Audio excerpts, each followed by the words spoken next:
नमस्कार। खबरों के इस बुलेटिन च तुहाडा स्वागत। मैं हाँ परमिंदर कौर। पहला पेश ने चोण दीआं खबरां।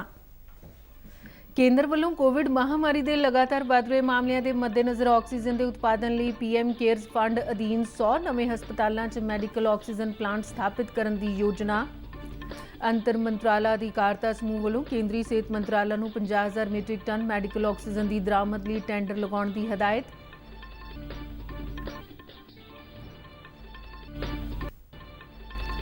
केंद्रीय ड्रग रेगूलेटर DCGI ने कहा कि कोविड-19 महामारी को रोकने लिए विदेशी कोविड टीकों के इस्तेमाल बारे फैसला अर्जियां दाखिल करने के 3 दिनों अंदर लिया जाएगा।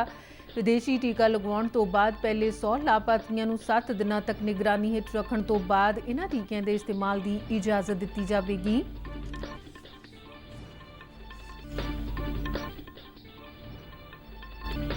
केंद्रीय सिक्ख्या मंत्री रमेश पोखरियाल निशंक ने अजिही सिक्ख्या की लोड़ ते जोर दिता जो किसी को भी आत्मनिर्भर बना सकती होवे।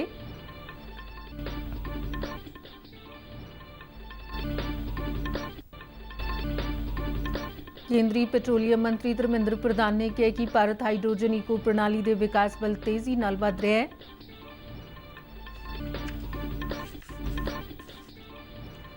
आंध्र प्रदेश और करनाटक दी एक लोक सभा सीट और 9 सूबों दी 12 विधान सभा सीटां दी जिमनी चोणां लई चोण प्रचार खत्म।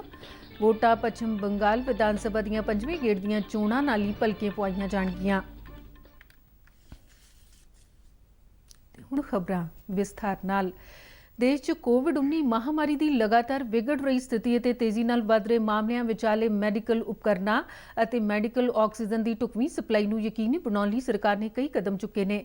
मैडिकल ऑक्सीजन की मंग और सप्लाई को पूरा करने लिए सरकार वालों देश के 100 नवे हस्पतालों पीएम केयर्स फंड अधीन ऑक्सीजन प्लांट स्थापित किए जाने का फैसला किया गया है।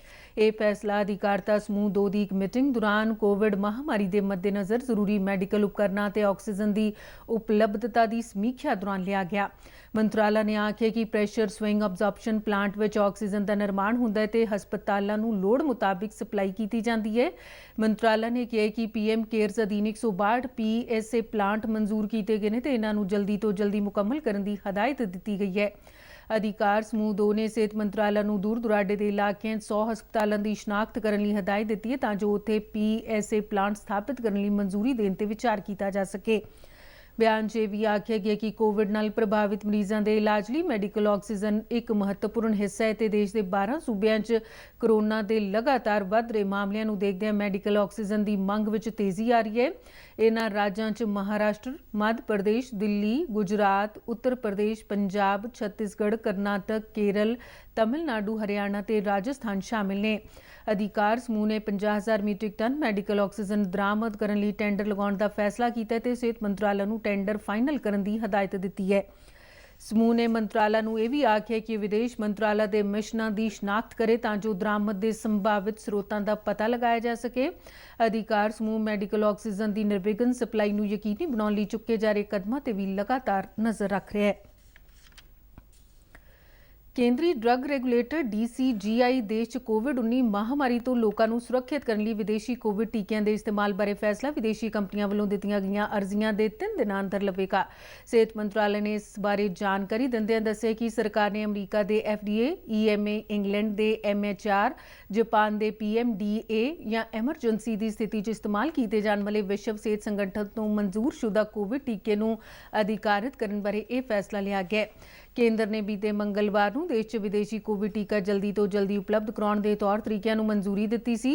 केंद्रीय ड्रग स्टैंडर्ड कंट्रोल संगठन CDSCO ने विदेशी कोविड टीके के एमरजेंसी की स्थिति च इस्तेमाल लिए मंजूर की गई रेगूलेटरी व्यवस्था च कहा है कि संबंधित अर्जियों की जांच की जाएगी तो दाखिल किए जाने की तारीख तो 3 दिनों अंदर इन्हां अर्जियों पर फैसला किया जाएगा।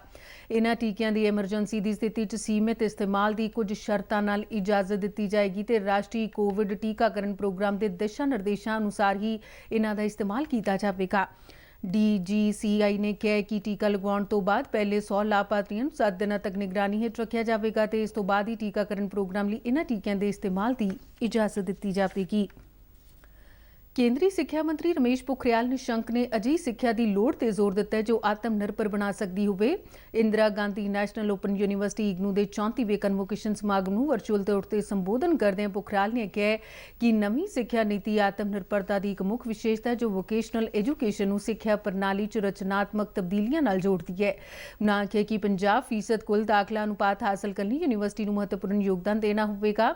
ਨਵੀਂ ਸਿੱਖਿਆ ਨੀਤੀ 2020 ਦੇ ਚੋਣ ਆਧਾਰਿਤ ਕ੍ਰੈਡਿਟ ਸਿਸਟਮ ਬਾਰੇ ਦੱਸਦੇ ਉਹਨਾਂ ਕਿਹਾ ਕਿ ਲਚਕੀਲੇਪਣ ਕੋਰਸਾਂ ਦਾ ਇੱਕ ਗੁਲਦਸਤਾ ਹੈ ਜੋ ਮਨਪਸੰਦ ਦੇ ਕੋਰਸਾਂ ਨੂੰ ਚੁਣਨ ਦੀ ਸੁਵਿਧਾ ਪ੍ਰਦਾਨ ਕਰਦਾ ਹੈ ਤੇ ਵਿਦਿਆਰਥੀਆਂ ਨੂੰ ਪਾੜੇ ਤੋਂ ਬਾਅਦ ਵੀ ਕੋਰਸ ਪੂਰਾ ਕਰਨ ਦੀ ਇਜਾਜ਼ਤ ਦਿੰਦਾ ਹੈ।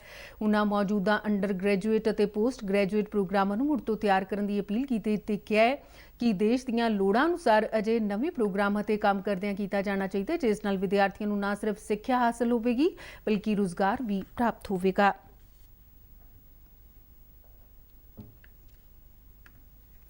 ਕਨਵੋਕੇਸ਼ਨ ਦੌਰਾਨ ਇਗਨੂ ਨੇ 2,37,000 ਤੋਂ ਵੱਧ ਵਿਦਿਆਰਥੀਆਂ ਨੂੰ ਡਿਗਰੀਆਂ, ਡਿਪਲੋਮੇ ਅਤੇ ਸਰਟੀਫਿਕੇਟ ਪ੍ਰਦਾਨ ਕੀਤੇ।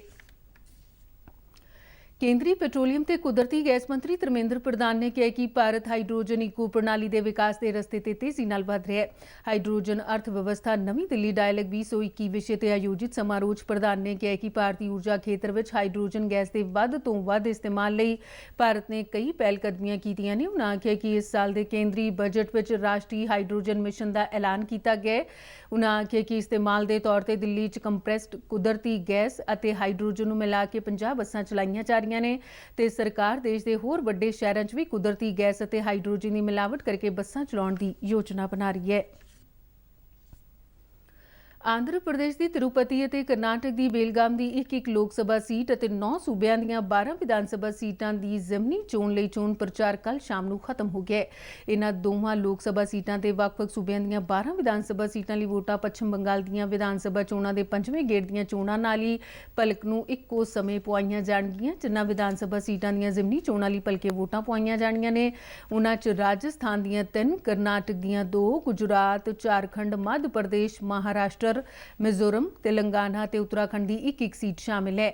ਇਹਨਾਂ ਵਿਧਾਨ ਸਭਾ ਸੀਟਾਂ ਲਈ 151 ਉਮੀਦਵਾਰ ਚੋਣ ਮੈਦਾਨ ਵਿੱਚ ਨੇ ਤੇ ਜ਼ਿਆਦਾਤਰ ਸੀਟਾਂ ਤੇ ਉਮੀਦਵਾਰ ਵਿਚਾਲੇ ਬਹੁਕੌਨਾ ਮੁਕਾਬਲਾ ਹੋ ਰਿਹਾ ਹੈ। ਪੱਛਮ ਬੰਗਾਲ ਦੀਆਂ 8 ਗੇੜਾਂ 'ਚ ਕਰਵਾਈਆਂ ਜਾ ਰਹੀਆਂ ਵਿਧਾਨ ਸਭਾ ਚੋਣਾਂ ਦੇ 5ਵੇਂ ਗੇੜ ਦੀਆਂ ਚੋਣਾਂ ਲਈ ਪ੍ਰਚਾਰ ਬੀਤੇ ਬੁੱਧਵਾਰ ਨੂੰ ਖਤਮ ਹੋ ਗਿਆ ਸੀ। ਚੋਣ ਕਮਿਸ਼ਨ ਵੱਲੋਂ 5ਵੇਂ ਗੇੜ ਦੀਆਂ ਚੋਣਾਂ ਲਈ ਚੋਣ ਪ੍ਰਚਾਰ ਕੂਚ ਬਿਹਾਰ 'ਚ ਚੌਥੇ ਗੇੜ ਦੀਆਂ ਚੋਣਾਂ ਦੌਰਾਨ ਹੋਈ ਹਿੰਸਾ ਦੇ ਚਲਦਿਆਂ 3 ਦਿਨ ਪਹਿਲਾਂ ਬੰਦ ਕਰਨ ਦੇ ਹੁਕਮ ਦਿੱਤੇ ਗਏ ਸਨ, ਜਦਕਿ ਆਮ ਤੌਰ ਤੇ ਚੋਣ ਪ੍ਰਚਾਰ 2 ਦਿਨ ਪਹਿਲਾਂ ਬੰਦ ਕਰ ਦਿੱਤਾ ਜਾਂਦਾ ਹੈ। ਚੋਣ ਕਮਿਸ਼ਨ ਨੇ ਕੱਲ੍ਹ ਪੱਛਮ ਬੰਗਾਲ ਵਿਧਾਨ ਸਭਾ ਦੀਆਂ ਚੋਣਾਂ ਦੇ ਬਾਕੀ ਰਹਿੰਦੇ 3 ਗੇੜਾਂ ਦੀਆਂ ਚੋਣਾਂ ਇੱਕੋ ਪੜਾਅ 'ਚ ਕਰਾਉਣ ਦੀਆਂ ਅਟਕਲਾਂ ਨੂੰ ਖਾਰਜ ਕਰ ਦਿੱਤਾ ਹੈ। ਕਮਿਸ਼ਨ ਨੇ ਸਪਸ਼ਟ ਕੀਤਾ ਕਿ ਸੂਬੇ ਦੀਆਂ ਬਾਕੀ ਗੇੜਾਂ ਦੀਆਂ ਰਹਿੰਦੀਆਂ ਚੋਣਾਂ ਇੱਕੋ ਪੜਾਅ 'ਚ ਕਰਾਉਣ ਦੀ ਕੋਈ ਯੋਜਨਾ ਨਹੀਂ ਹੈ। ਇਸੇ ਦੌਰਾਨ ਚੋਣ ਕਮਿਸ਼ਨ ਨੇ ਪੱਛਮ ਬੰਗਾਲ 'ਚ ਭਾਰਤੀ ਜਨਤਾ ਪਾਰਟੀ ਦੇ ਸੂਬਾ ਪ੍ਰਧਾਨ ਦਲੀਪ ਘੋਸ਼ ਵੱਲੋਂ ਕੀਤੀ ਗਈ ਸੀਤਲ ਕੂਚੀ ਹਿੰਸਾ ਮਾਮਲੇ 'ਚ ਵਿਵਾਦਤ ਟਿੱਪਣੀ ਲਈ ਬੀਤੀ ਸ਼ਾਮ 7 ਵਜੇ ਤੋਂ 24 ਘੰਟਿਆਂ ਲਈ ਉਹਨਾਂ ਵੱਲੋਂ ਚੋਣ ਪ੍ਰਚਾਰ ਕੀਤੇ ਜਾਣ ਤੇ ਰੋਕ ਲਗਾ ਦਿੱਤੀ ਹੈ। ਭਾਰਤ ਨੇ ਬਿਊਨਸ ਆਇਰਸ ਵਿੱਚ ਖੇਡੇ ਗਏ ਚੌਥੇ ਅਤੇ ਆਖਰੀ ਅਭਿਆਸ ਮੈਚ ਵਿੱਚ ਵੀ ਅਰਜਨਟੀਨਾ ਨੂੰ 4-2 ਨਾਲ ਹਰਾ ਦਿੱਤਾ ਹੈ। ਭਾਰਤ ਵੱਲੋਂ ਰੁਪਿੰਦਰਪਾਲ ਸਿੰਘ, ਜਸਕਰਨ ਸਿੰਘ, ਸ਼ੀਲਾਨੰਦ ਲਾਕੜਾ ਅਤੇ ਸੁਰਿੰਦਰ ਕੁਮਾਰ ਨੇ ਇੱਕ ਗੋਲ ਕੀਤਾ, ਜਦਕਿ ਅਰਜਨਟੀਨਾ ਵੱਲੋਂ ਲਿਆਂਡਰੋ ਟੋਲੀਨੀ ਅਤੇ ਪੈਡਰੋ ਇਬਾੜਾ ਨੇ ਇੱਕ ਗੋਲ ਕੀਤਾ। ਭਾਰਤ ਬਿਊਨਸ ਆਇਰਸ ਵਿੱਚ FIH ਹਾਕੀ ਪ੍ਰੋ ਲੀਗ ਦੇ ਮੈਚਾਂ 'ਚ ਅਰਜਨਟੀਨਾ ਤੇ ਜਿੱਤ ਹਾਸਲ ਕਰ ਚੁੱਕਾ ਹੈ। ਪਹਿਲੇ ਮੈਚ ਵਿੱਚ ਭਾਰਤ ਨੇ ਅਰਜਨਟੀਨਾ ਨੂੰ 3-2 ਅਤੇ ਦੂਜੇ ਮੈਚ ਵਿੱਚ 3-0 ਨਾਲ ਹਰਾਇਆ ਸੀ। ਡੀਡੀ ਪੰਜਾਬੀ ਦੇ ਖਬਰਾਂ ਦੇ ਬੁਲੇਟਿਨ ਸਾਡੇ ਦਰਸ਼ਕ YouTube ਚੈਨਲ RNUDDK ਜਲੰਧਰ ਤੇ ਵੀ ਦੇਖ ਸਕਦੇ ਨੇ ਤੇ ਬੁਲੇਟਿਨ RNU ਜਲੰਧਰ ਦੇ ਟਵਿੱਟਰ ਹੈਂਡਲ ਅਤੇ Facebook ਪੇਜ ਤੇ ਉਪਲਬਧ ਨੇ। ਤੇ ਬੁਲੇਟਿਨ ਦੇ ਅਖੀਰ ਵਿੱਚ ਚੋਣਵੀਆਂ ਖਬਰਾਂ ਇੱਕ ਵਾਰ ਫਿਰ ਤੋਂ। ਕੇਂਦਰ ਵੱਲੋਂ ਕੋਵਿਡ ਮਹਾਮਾਰੀ ਦੇ ਲਗਾਤਾਰ ਵਧ ਰਹੇ ਮਾਮਲਿਆਂ ਦੇ ਮੱਦੇਨਜ਼ਰ ਆਕਸੀਜਨ ਦੇ ਉਤਪਾਦਨ ਲਈ PM ਕੇਅਰਜ਼ ਫੰਡ ਅਧੀਨ 100 ਨਵੇਂ ਹਸਪਤਾਲਾਂ 'ਚ ਮੈਡੀਕਲ ਆਕਸੀਜਨ ਪਲਾਂਟ ਸਥਾਪਿਤ ਕਰਨ ਦੀ ਯੋਜਨਾ। ਅੰਤਰ ਮੰਤਰਾਲਾ ਅਧਿਕਾਰਤਾ ਸਮੂਹ ਵੱਲੋਂ ਕੇਂਦਰੀ ਸਿਹਤ ਮੰਤਰਾਲਾ ਨੂੰ 50,000 ਮੀਟ੍ਰਿਕ ਟਨ ਮੈਡੀਕਲ ਆਕਸੀਜਨ ਦੀ ਦਰਾਮਦ ਲਈ ਟੈਂਡਰ ਲਗਾਉਣ ਦੀ ਹਦਾਇਤ। ਕੇਂਦਰੀ ਡਰੱਗ ਰੈਗੂਲੇਟਰ DCGI ਨੇ ਕਿਹਾ ਕਿ ਕੋਵਿਡ-19 ਮਹਾਮਾਰੀ ਨੂੰ ਰੋਕਣ ਲਈ ਵਿਦੇਸ਼ੀ ਕੋਵਿਡ ਟੀਕਿਆਂ ਦੇ ਇਸਤੇਮਾਲ ਬਾਰੇ ਫੈਸਲਾ ਅਰਜ਼ੀਆਂ ਦਾਖਲ ਕਰਨ ਦੇ 3 ਦਿਨਾਂ ਅੰਦਰ ਲਿਆ ਜਾਵੇਗਾ। ਵਿਦੇਸ਼ੀ ਟੀਕਾ ਲਗਾਉਣ ਤੋਂ ਬਾਅਦ ਪਹਿਲੇ 100 ਲਾਭਪਾਤਰੀਆਂ ਨੂੰ 7 ਦਿਨਾਂ ਤੱਕ ਨਿਗਰਾਨੀ ਹੇਠ ਰੱਖਣ ਤੋਂ ਬਾਅਦ ਇਹਨਾਂ ਟੀਕਿਆਂ ਦੇ ਇਸਤੇਮਾਲ ਦੀ ਇਜਾਜ਼ਤ ਦਿੱਤੀ ਜਾਵੇਗੀ। ਕੇਂਦਰੀ ਸਿੱਖਿਆ ਮੰਤਰੀ ਰਮੇਸ਼ ਪੋਖਰਿਆਲ ਨਿਸ਼ੰਕ ਨੇ ਅਜਿਹੀ ਸਿੱਖਿਆ ਦੀ ਲੋੜ ਤੇ ਜ਼ੋਰ ਦਿੱਤਾ ਜੋ ਕਿਸੇ ਨੂੰ ਵੀ ਆਤਮ ਨਿਰਭਰ ਬਣਾ ਸਕਦੀ ਹੋਵੇ।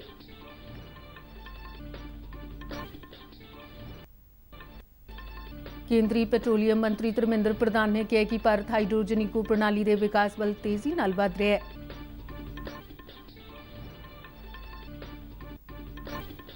ਆਂਧਰਾ ਪ੍ਰਦੇਸ਼ ਅਤੇ ਕਰਨਾਟਕ ਦੀ ਇੱਕ ਲੋਕ ਸਭਾ ਸੀਟ ਅਤੇ 9 ਸੂਬਿਆਂ ਦੀਆਂ 12 ਵਿਧਾਨ ਸਭਾ ਸੀਟਾਂ ਦੀਆਂ ਜ਼ਿਮਨੀ ਚੋਣਾਂ ਲਈ ਚੋਣ ਪ੍ਰਚਾਰ ਖਤਮ।